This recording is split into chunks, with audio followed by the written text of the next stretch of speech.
legenda naga berani. Nah, ini dia ceritanya teman-teman. Pada zaman dahulu kala, sebuah desa yang kini bernama Naga Berani, tinggallah sebuah keluarga yang mana sang ayah telah sakit-sakitan, ibunda telah tua renta, dan mereka memiliki 2 orang putra. Mereka mencari rotan hutan untuk dijual demi kelangsungan hidup mereka. Tak lama, sang ayah pun meninggalkan mereka, dan kini ibunya lah yang harus mencari nafkah demi keluarga. Hari demi hari dilewati, gaya ibunda semakin melemah, dan akhirnya ibunda jatuh sakit. Dan kini tibalah untuk sang anaknya mengabdi kepada ibunya dan menjadi tulang punggung keluarganya. Di suatu hari, ibunda memanggil mereka.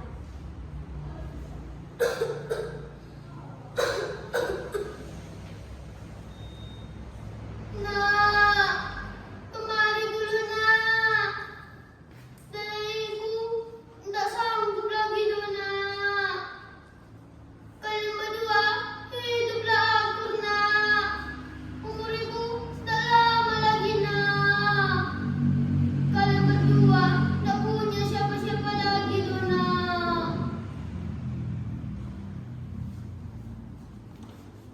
Malang tak dapat diukur, ibunda pun meninggalkan dunia. Hidup harus terus berlanjut, jangan terlarut dalam kesedihan. Keesokan harinya, sang tetangga datang ke rumah kakak beradik tersebut, berniat untuk mencari rotan ke hutan bersama. Tok, tok, tok. Assalamualaikum.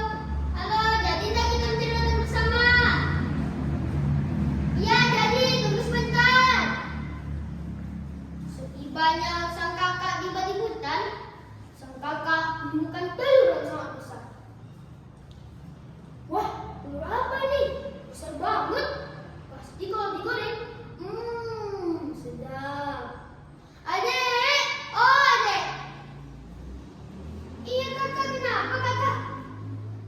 Tengok nih, telurnya besar banget. Pasti dimakan, enak. Iya kakak, pasti enak. Tapi kan kita nggak tahu itu bahaya atau enggak. Tenang aja. Karena ngeyel, sang kakak pun harus membawa telurnya ke rumah.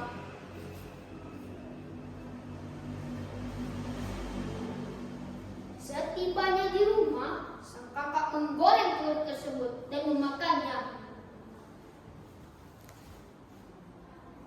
Rugi sekali adek nak makan telur ini. Pasti telur ini enak. Enak. Adek benar-benar rugi.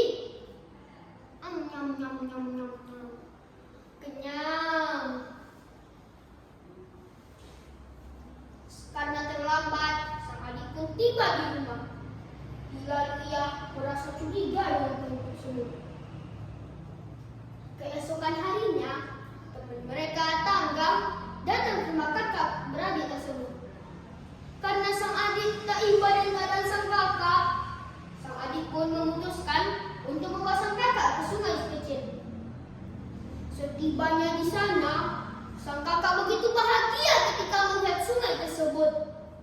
Ia berlari dan melompat ke dalam sungai tersebut, berenang dan meminum air sungai tersebut dengan penuh sukacita. Nah, apakah teman-teman tahu kenapa sang kakak begitu bersukacita? Ternyata sang kakak telah terkena kutukan dari telur tersebut. Dan tanpa sang kakak sadari, itu setengah tubuhnya telah berubah menjadi sisik.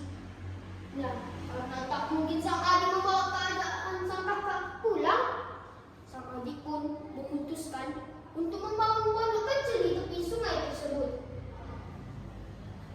Nah, ada saudagar kaya yang merasa kehilangan 3 sahabatnya. yang mana biasanya tiga sahabatnya bermain di depan halaman terasnya. Tapi sekarang tak kunjung melihatnya. Karena merasa khawatir, saudagar kaya bersama warga memutuskan untuk menjenguk kakak beradik tersebut. Ketika di rumah kakak beradik tersebut, saudagar kaya depan warga terkejut mendengar cerita dari sang adik. Karena tak percaya, mereka langsung ke sungai tersebut. Setibanya di sungai, mereka kembali terkejut ketika melihat sungai yang awalnya kecil menjadi danau yang sangat besar. Mereka sungguh terkejut, tapi tak melihat sang kakak. Karena mereka tak melihat sang kakak, mereka pun memutuskan untuk pulang. Malamnya, alam tampak marah. Hujan badai mana-mana. Petir saling menyambar. Duar, duar, duar. Disertai dengan alat musik tradisional.